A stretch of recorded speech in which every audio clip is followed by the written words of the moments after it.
Si vous nous rejoignez, merci de votre fidélité. Bienvenue, mesdames et messieurs, voici les titres de votre journal. Le Premier ministre, au cœur de la campagne de vulgarisation du projet de nouvelle constitution, cap sur les communes de Kaloum, Kassa, Dixine et Matam, une campagne de terrain pour favoriser une large appropriation du texte par les citoyens.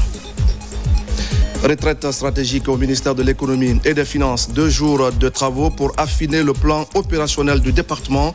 Ce sont des efforts continus pour favoriser une gestion efficiente des ressources de l'État. Et enfin, la Guinée veut renforcer la fiabilité et la durabilité de ses infrastructures routières. Notre pays explore la possibilité de recourir aux données géotechniques avancées. Les experts sont mobilisés autour de la question, ici même à Conakry. Voilà pour le sommaire. Bonsoir à tous. La campagne de vulgarisation du projet de nouvelle constitution se poursuit donc à travers le pays.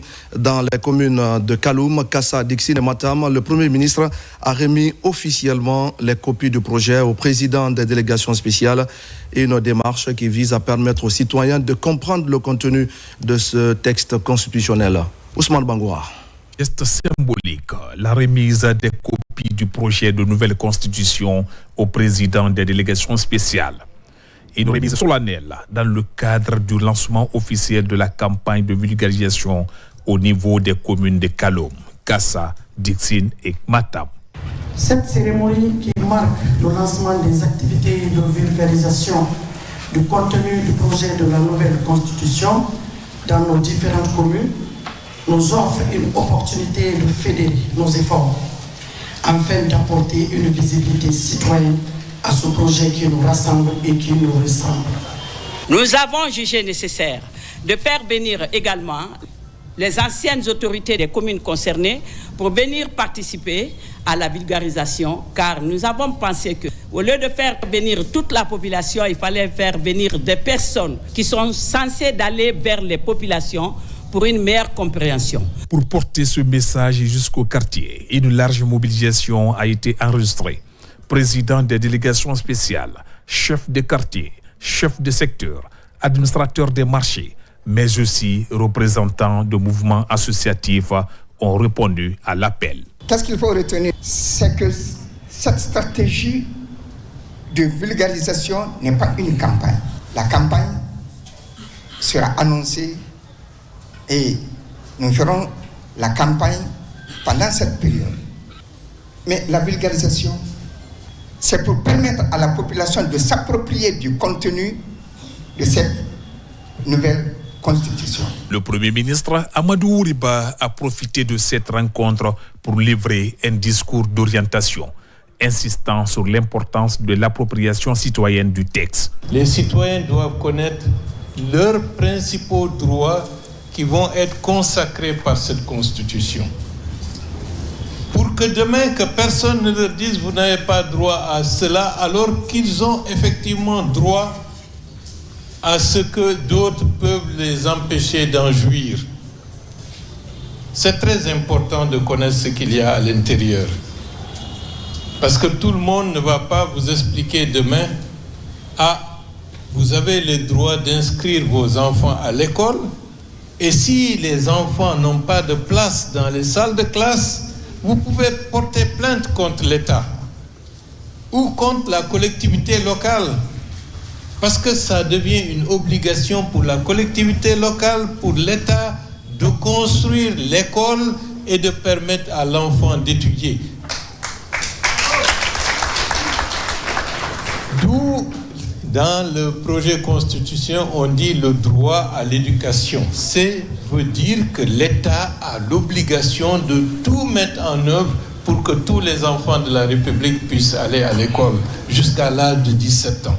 Une campagne de proximité qui mise sur les relais communautaires pour toucher chaque citoyen jusque dans les secteurs les plus reculés de la capitale.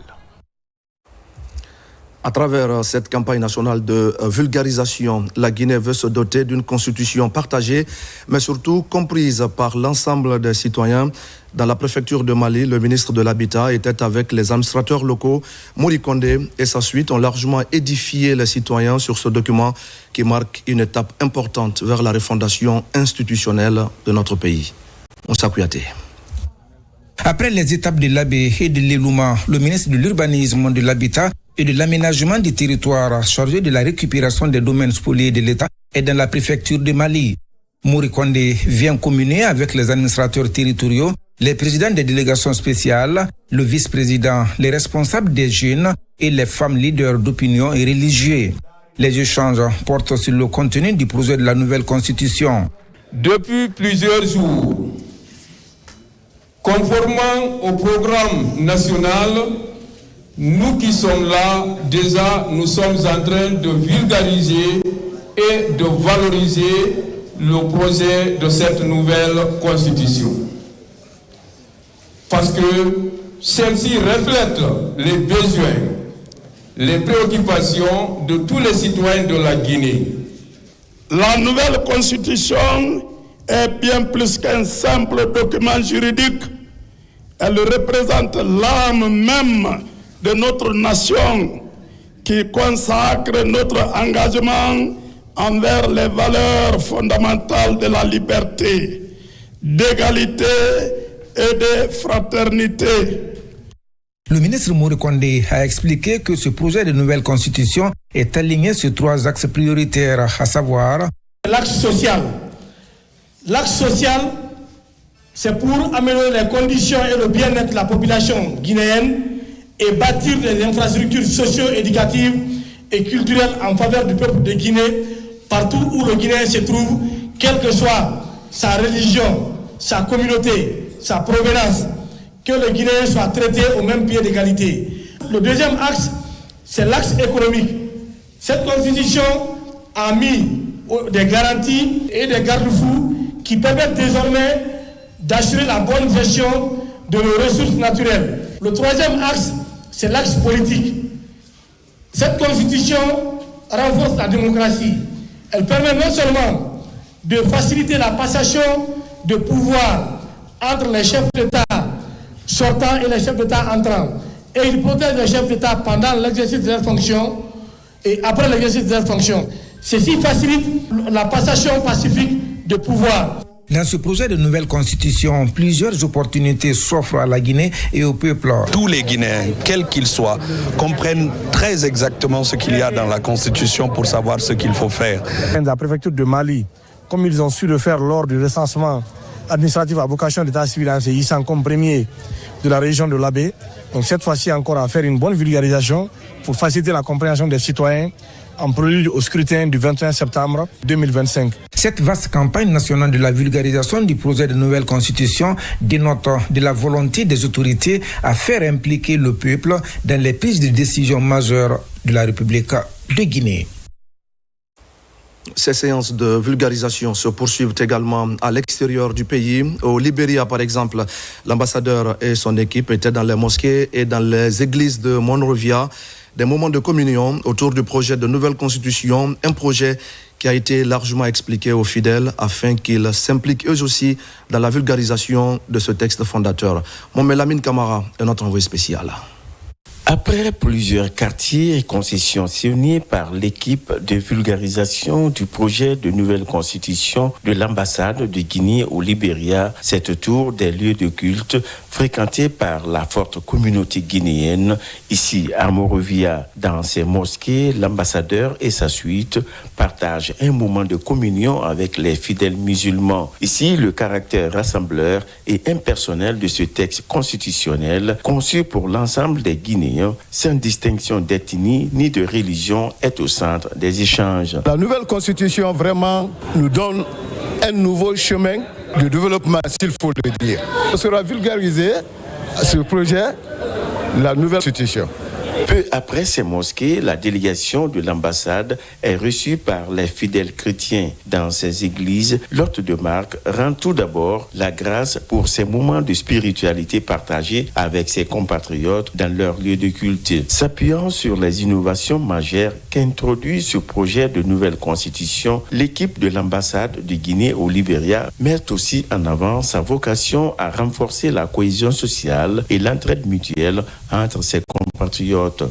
Déjà, les bonnes nouvelles qui nous arrivent d'abord, on dit que prenez vos filles en salle de les mettre à l'école, comme la Bible nous autorise de respecter nos autorités, tout ce qu'ils vont nous dire, de respecter dans ça. Au nom de Jésus, qu'on attend ça et puis on le fait. Cette mission de vulgarisation du projet de nouvelle constitution va se poursuivre dans la région du Libéria afin de faire connaître dans les prochains jours le contenu de ce document à beaucoup plus de Guinéens résidant dans ce pays frère. Initiative similaire en Belgique où l'ambassade de Guinée est fortement impliquée dans la vulgarisation du projet de nouvelle constitution. Des efforts sont en cours pour faire comprendre, expliquer et rapprocher ce texte fondamental des Guinéens vivant dans les 3 pays du Benelux. Une campagne menée sur le terrain par l'ambassadeur et le Conseil des Guinéens établi en Belgique. Amadou Touré et Mohamed Souma. Sur instruction du ministre des Affaires étrangères, de l'intégration africaine et des Guinéens établis à l'étranger, la vulgarisation du projet de nouvelle constitution se déroule en Belgique.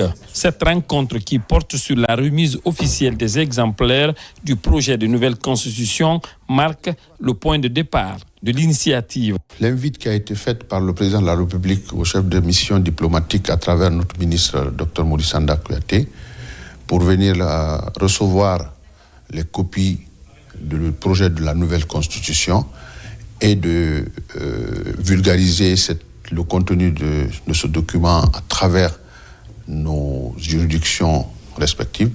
Aujourd'hui, nous avons autour de nous le Conseil des Guinéens établi en Belgique pour restituer le contenu de notre mission et de demander leur participation à la vulgarisation. Pour réussir l'opération, l'ambassade associe le Haut Conseil des Guinéens établi en Belgique. Objectif, procéder à une large sensibilisation des Guinéens établis dans les pays du Benelux, Belgique, Pays-Bas et le Luxembourg. Et c'est la première fois que nous qui sommes ici en Belgique, que nous recevons la copie d'une constitution. Et le bureau s'engage en collaboration avec l'ambassade à faire en sorte que tous les Guinéens s'imprègnent effectivement du contenu de cette nouvelle constitution. Le personnel de l'ambassade, sous l'impulsion de Mori Camara, le chargé des affaires en rapport avec le bureau du Conseil des Guinéens établi en Belgique, s'engage à vulgariser partout où besoin sera le contenu de ce projet de constitution pour permettre aux Guinéens vivant dans ces pays de faire le meilleur choix le 21 septembre prochain. Merci à Amadou Touré et à Mohamed Souma pour toutes ces explications. Dans le reste de l'actualité, je le disais au sommaire, retraite stratégique des cadres du ministère de l'économie et des finances. 2 jours leur ont permis d'affiner un plan d'action opérationnel, un plan qui s'identifie à la lettre de mission assignée au département et qui doit mobiliser les compétences internes pour améliorer la gouvernance financière de l'État guinéen. On fait le point avec Mamadi Gassama. Autour de cette table, les cadres du ministère de l'économie et des finances.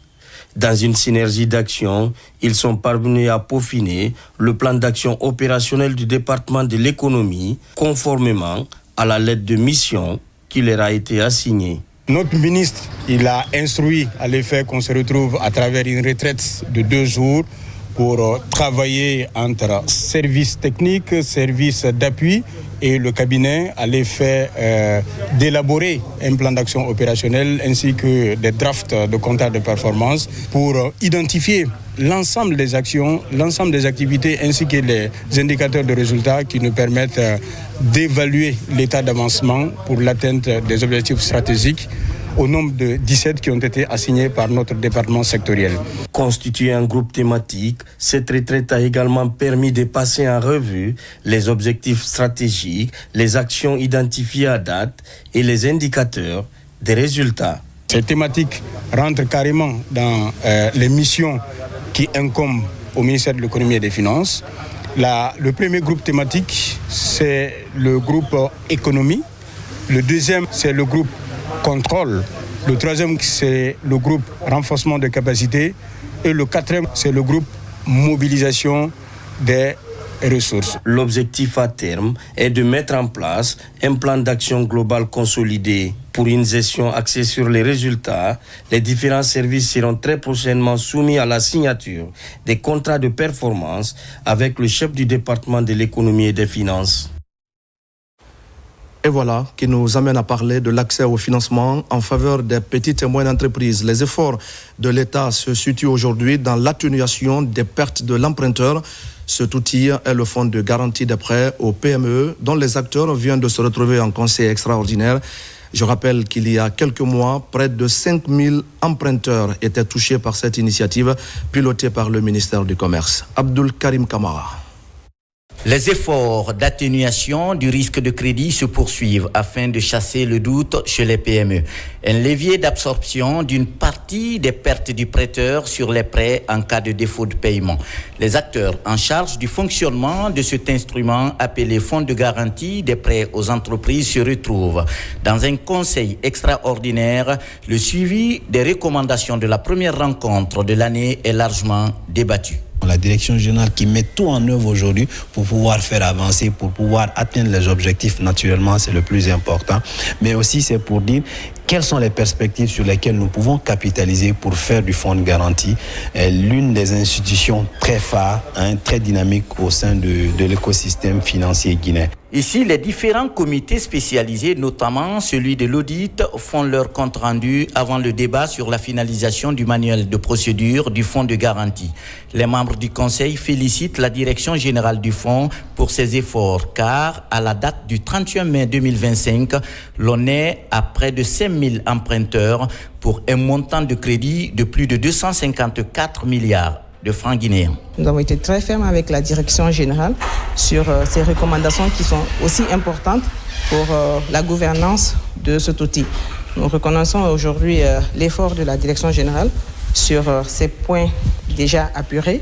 Nous les demandons encore de faire plus d'efforts sur les points non apurés. Il est aussi annoncé l'ouverture prochaine du guichet halieutique qui sera géré par le fonds de garantie pour un montant de 8 millions de dollars à travers le projet Kunki signé au mois de juin dernier à Paris par le ministère des Pêches et celui de l'économie et des finances. Et puis, c'est une rencontre pour encourager l'excellence, l'effort et le mérite. Le ministre de l'Enseignement préuniversitaire a reçu ce matin les premiers de la République au compte du baccalauréat unique à session 2025. Jean-Paul Sédi et son cabinet ont félicité les 6 lauréats pour le travail accompli pendant ces évaluations nationales. Abdul Aziz Baldé pour des explications. Ils sont tous les premiers de la République au baccalauréat session 2024-2025. Après leur parcours atypique, ces lauréats sont reçus ce lundi par le ministre de l'Enseignement préuniversitaire. Objectif, féliciter et encourager ces bacheliers pour le précis sésame. Ils ont obtenu justement la clé de s'envoler pour un avenir radieux. Et avec tout l'accompagnement du gouvernement, ils sont, je l'espère, promus à un avenir brillant. Et je tiens à leur apporter le soutien du ministère dans cette voie. Mais ce que je vais aussi rajouter, c'est que tout le souhait que nous avons, c'est que ces jeunes réussissent dans leur vie. Dans quelques semaines, ces jeunes quitteront le pays pour poursuivre leur parcours universitaire au royaume chérifien. Ici, autour de cette table, les lauréats déclinent leurs rêves. Sous l'accompagnement du ministère, je compte suivre des études prestigieuses à l'université, notamment dans le domaine de l'économie, afin de revenir servir mon pays pour enclencher un développement durable. On a pu exprimer nos talents académiques. Ils ont mis en avant l'excellence et la transparence dans la correction des examens. Je compte faire la médecine, plus précisément la chirurgie, afin d'acquérir l'expérience nécessaire pour revenir servir mon pays et aider ceux qui sont dans les besoins dans le domaine médical. Au terme d'une année de dur labeur, ces futurs étudiants ont aussi bénéficié de l'appui des parents. Aujourd'hui, fiers des résultats obtenus, ces parents saluent le bon déroulement de ces examens et invitent ces premiers à plus de rigueur. Nous sommes très contents de l'accueil, surtout nous voyons qu'ils s'engagent aussi pour suivre les enfants aux études extérieures. Et c'est très bon, ça aussi ça motive les enfants de plus de bien travailler. Nous serons là à leur disposition. Parmi ces premiers de la République, 3 sont issus des franco-arabes et les 3 autres en enseignement général. Assurer l'éducation de qualité à tous les Guinéens reste la principale mission du ministère de l'Enseignement préuniversitaire. Dans l'actualité encore, je le disais également au sommaire, la problématique liée à la garantie des infrastructures routières est toujours d'actualité en Guinée. Les méthodes basées sur de nouvelles technologies pour des études géotechniques devront permettre de doter le pays d'infrastructures de qualité. Et pour gagner justement ce pari, les entreprises et les structures étatiques échangent sur la thématique à Conakry. Abakar Junior Kamara. Comment doter la Guinée des infrastructures routières de qualité? La question réunit à Conakry plusieurs acteurs du secteur routier, notamment les cadres de l'ACGP, des maîtres d'ouvrage comme l'AGEROUTE et le département des infrastructures et des travaux publics. Les innovations technologiques sur les études des sols et la composition des matériaux de construction d'infrastructures liées à l'utilisation des appareils de dernière génération sont au centre des débats. Nous sommes là avec une structure standardisée. Et donc, ça fait une première expérience de voir qu'on peut utiliser autres liens pour renforcer les chaussées chez nous. Donc, moi, je suis ravi qu'on puisse apporter d'autres produits en Guinée qui permettent de stabiliser notre structure de chaussée. L'initiative est de la Guinéenne de prestations et de construction, GPC, en partenariat avec cette entreprise allemande. L'objectif est d'outiller les ingénieurs guinéens à réaliser des infrastructures qui répondent aux normes internationales. On va présenter une technologie nouvelle et transmettre cette technologie en Guinée. On va supporter les contracteurs. On peut faire plus de kilomètres de route quand on fait le recyclage comme conventionnel. La refondation exige des nouvelles méthodes d'élaboration des projets et de réalisation d'infrastructures, d'où l'importance de ce renforcement des capacités pour les acteurs du secteur des routes. L'objectif aujourd'hui de cette formation que nous avons initiée avec nos partenaires de Vertgen, c'est pour donner ici les dernières technologies en termes de stabilisation du sol et de la mise en place de tout ce qui est aujourd'hui le béton bitumineux. De la construction à la réhabilitation, en passant par le reprofilage et la réalisation des infrastructures hydrauliques, tous les secteurs de construction sont touchés par cette formation. 4e recensement général de la population et de l'habitation. Une mission d'experts internationaux était récemment à Conakry. C'est une visite de suivi qui a donné lieu à une réunion de restitution au ministère du Plan et de la Coopération internationale. Occasion de saluer aussi les progrès enregistrés dans l'exécution du dénombrement principal. Mounir Bari. Le RGPS 4 suscite une forte mobilisation à travers tout le pays. En mission d'évaluation, un comité d'experts internationaux a été reçu à Conakry pour suivre et superviser les opérations en cours. Leur constat, les travaux avancent bien sur l'ensemble du territoire national. Cette dynamique est encouragée par l'engagement des autorités et la participation active des populations. Les chiffres que nous avons à notre disposition aujourd'hui sont réconfortants pour dire aujourd'hui il y a une mobilisation directe de la population pour se recenser. Et ce recensement se vient à point nommé parce que la Guinée est en train de finaliser son plan de développement socio-économique durable responsable qu'on appelle le programme Simandou 2040. Et sans ces données-là, on ne peut pas faire une meilleure planification. La réunion de restitution a permis aux observateurs de partager leurs constats et leur expérience avec les autorités guinéennes. Pour eux, ce recensement est crucial. Il constitue la base de toute planification efficace. Ça a été une expérience particulière dans ce beau pays avec de beaux paysages. En tout cas, nous avons parcouru presque tout le pays, 8 régions, 30 départements. On a interrogé des agents recenseurs, des chefs d'équipe, des contrôleurs. En tout cas, c'est une expérience assez intéressante. En général, donc, ce que les observateurs ont trouvé, c'est que l'exercice a très bien avancé depuis son démarrage au 1er juillet. Même là où il y avait eu quelques retards sur certaines zones de dénombrement à travers des mesures de redéploiement des agents pour rééquilibrer, disons, l'exercice, tout cela est en train de bien se passer. Sur le terrain, les opérations de recensement se poursuivent aussi bien à Conakry qu'en région. Parallèlement, la Guinée finalise son plan de développement économique et social durable, tandis que l'élaboration des schémas régionaux d'aménagement suit son cours. Une question à présent dans ce journal. Mesdames et messieurs, quel est, selon vous, le premier pays producteur du fonio au monde? Vous ne le savez peut-être pas, mais il s'agit bien sûr de la République de Guinée. Alors, comment aider les producteurs à augmenter les rendements et à profiter surtout des opportunités de commercialisation? Les experts viennent de dresser un état des lieux du secteur, un état des lieux pour l'élaboration d'un plan de relance de cette filière. On fait le point pour comprendre avec Fodé Camara. Premier pays producteur du fonio dans le monde avec plus de 600 000 tonnes par an, la République de Guinée compte conforter sa position stratégique. Entre autres activités programmées, cette plateforme interactive d'analyse situationnelle, une plateforme dont l'enjeu est d'élaborer une feuille de route consensuelle pour la relance de la filière fonio. Comme toujours, c'est de faire un plan d'action très fort pour pouvoir mener les actions futures pour remettre, comme on le dit, pour remettre la Guinée vraiment à sa place. Tout le monde sait que la Guinée est le premier producteur mondial du fonio. Mais c'est cette place-là que nous voulons vraiment faire comprendre aux gens que le fonio, c'est avant tout la Guinée d'abord, côté production. Avec une production annuelle de 600 000 tonnes, la Guinée assure 70% de la production mondiale du fonio.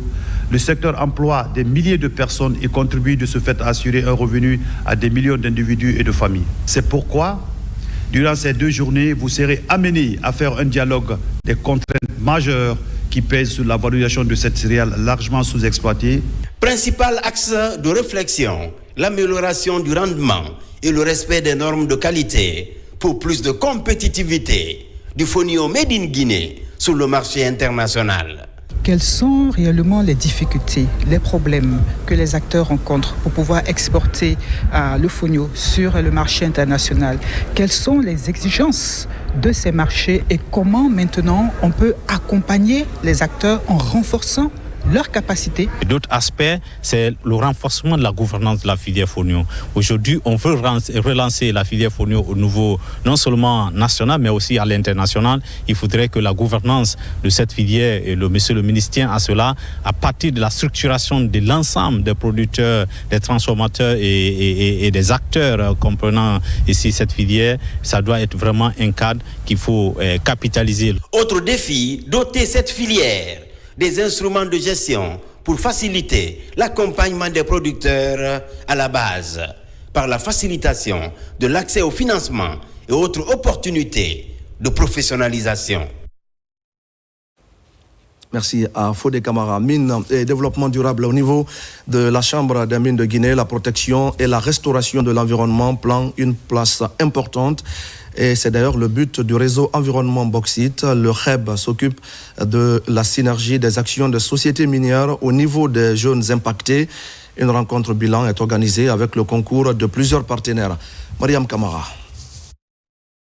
Dans le souci de minimiser les impacts des activités minières sur l'environnement, une structure est mise en place grâce au concours des acteurs du secteur.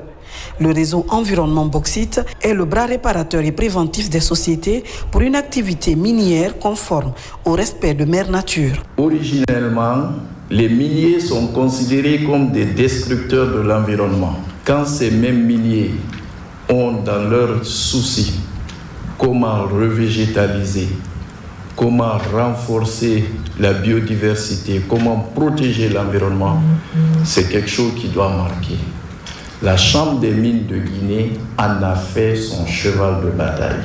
Le REB, après plusieurs années, compte élargir ses actions pour relever les défis du moment, tout en synergie avec le ministère de l'Environnement. Avec le REB, prenant un seul exemple, la gestion intégrée du paysage, pour ce projet où on parle de 14 234 hectares, et avec un accompagnement de plus de 20 000 mètres carrés de maraîchage, et plus de 5 764 plans mis à terre pour l'exercice 2024. Vous comprendrez aujourd'hui que dans nos zones de concession minière, les villages sont partagés entre 2-3 concessions minières et les communautés sont dans ces villages. Donc, Pour nous, la limite, c'est la limite pour l'eau minérale, c'est pas la limite pour les communautés, c'est pas la limite pour la faune.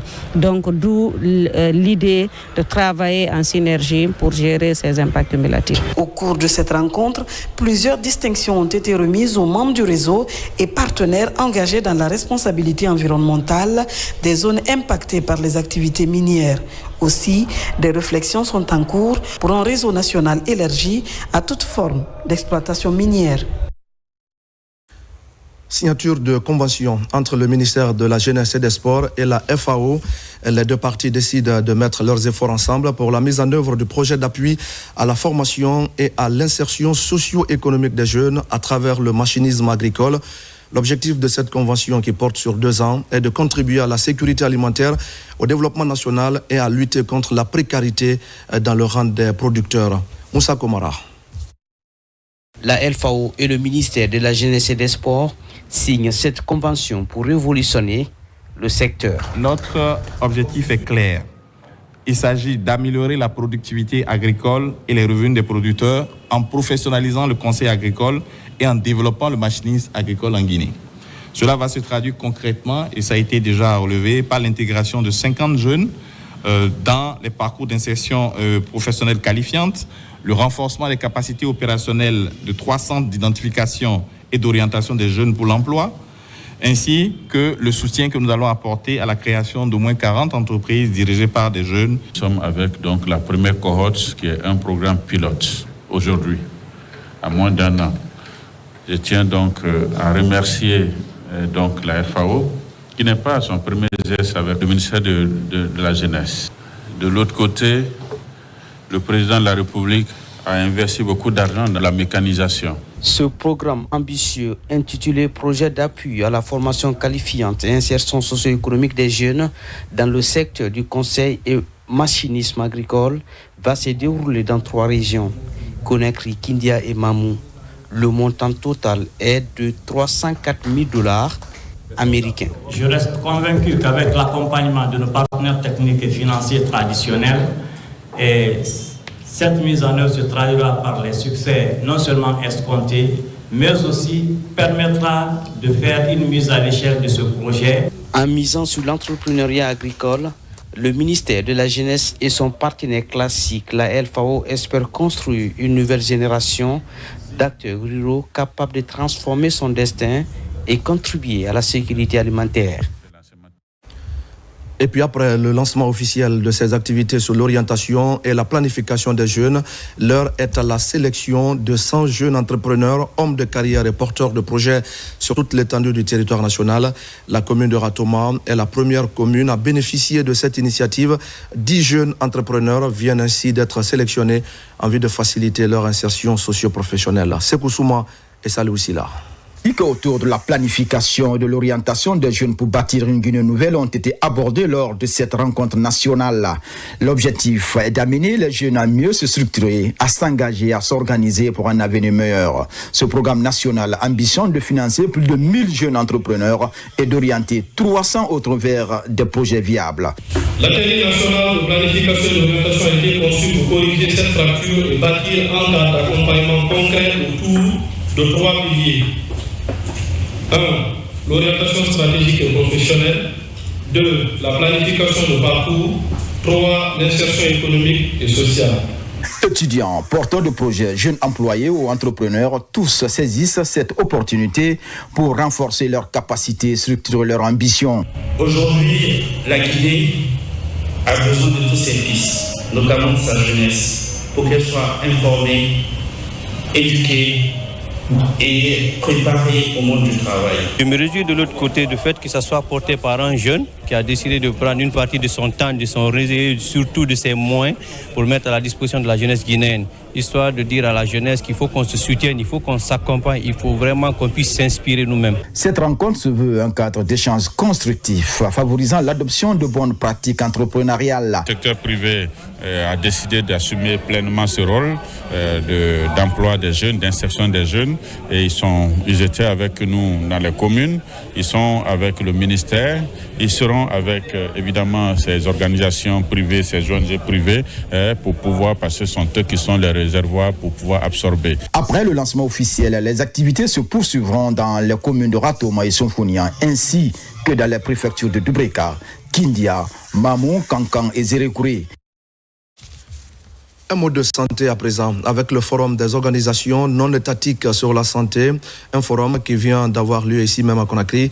La rencontre organisée par l'ONG La Tabala vise à permettre aux professionnels de la santé d'échanger sur le rôle que pourrait jouer la société civile dans la gouvernance sanitaire en Guinée. Yaya Silla. C'est devenu une tradition pour l'ONG La Tabala de réunir les acteurs de la santé et les partenaires pour échanger sur des questions essentielles relatives à la gouvernance et au développement sanitaire en Guinée. Ce forum dédié aux acteurs non étatiques regroupe aussi les responsables des structures de santé et les partenaires du ministère de la Santé et de l'Hygiène publique. La Tabala a fondé des objectifs de ce forum et pour contribuer activement à non seulement faire l'état des lieux, définir les défis et les perspectives pour une gouvernance sanitaire vertueuse basée sur la transparence, établir et vulgariser les textes de loi sur l'organisation et le fonctionnement du système de santé auprès du personnel soignant et des citoyens.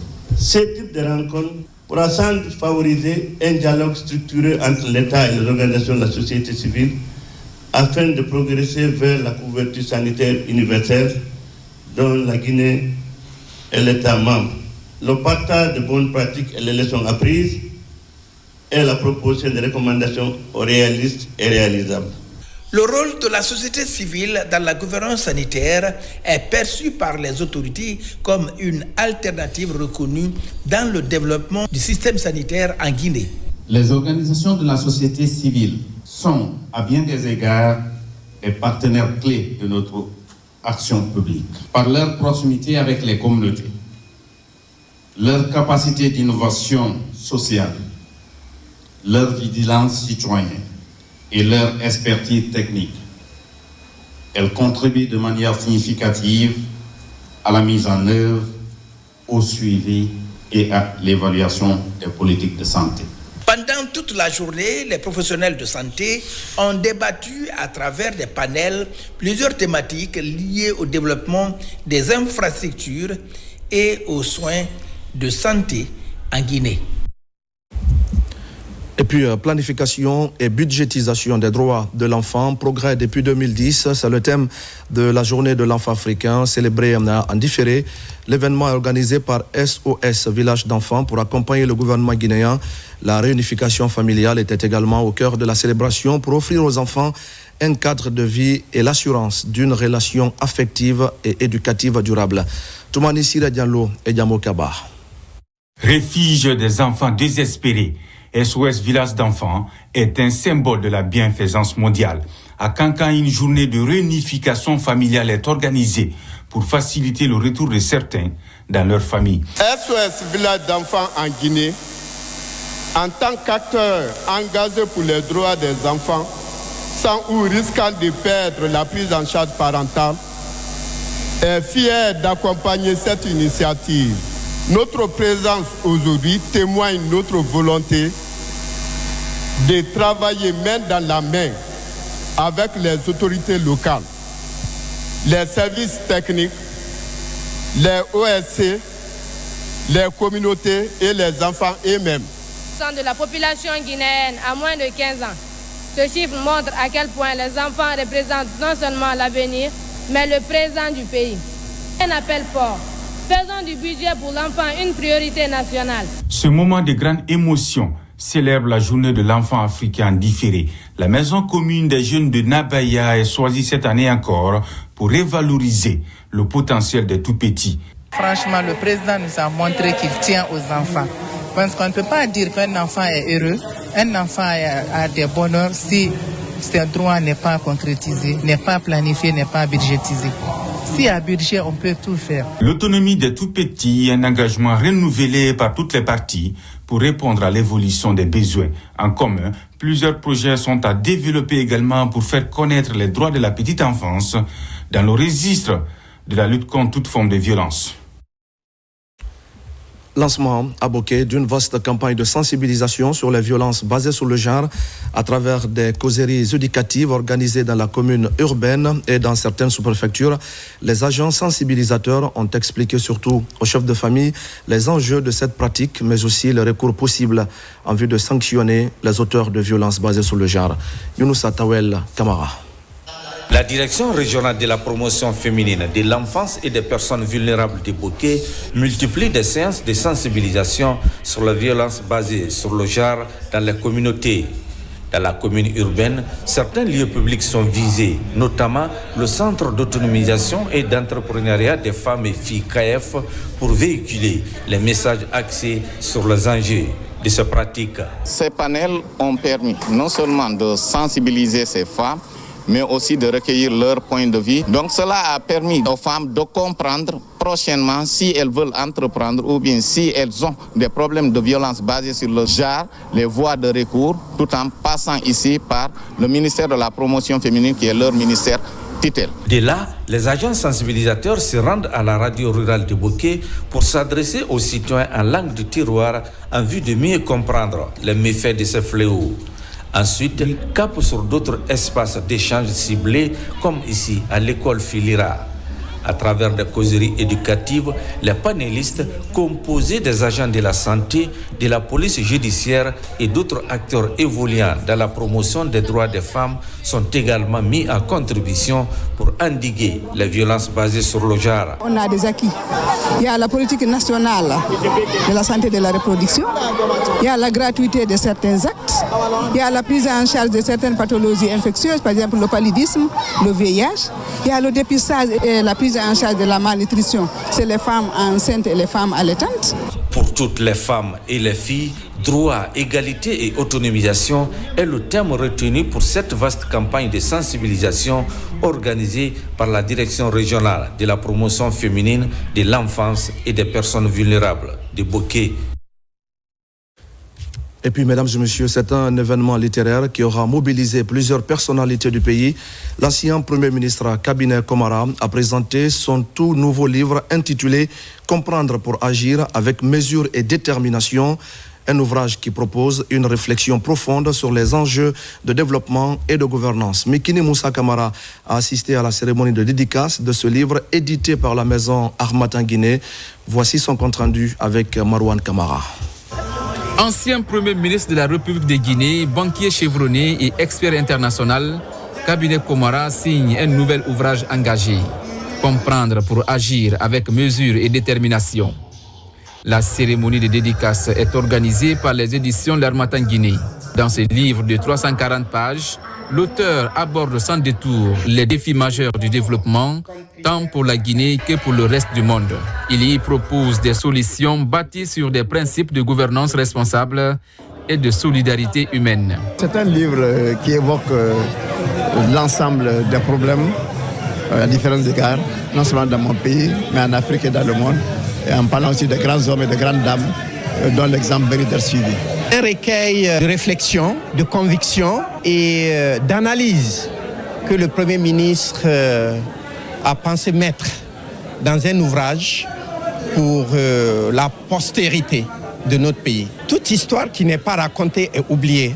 La réconciliation nationale, la restriction de l'administration, la modernisation de l'État ou encore la création d'emplois sont au cœur des propositions portées par l'auteur. C'est un ouvrage qui était attendu, contenant des discours, des analyses et aussi des propositions.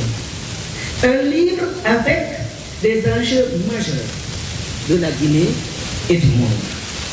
Mon frère Kabinet Komara a eu un parcours brillant et je suis bien placé pour le dire.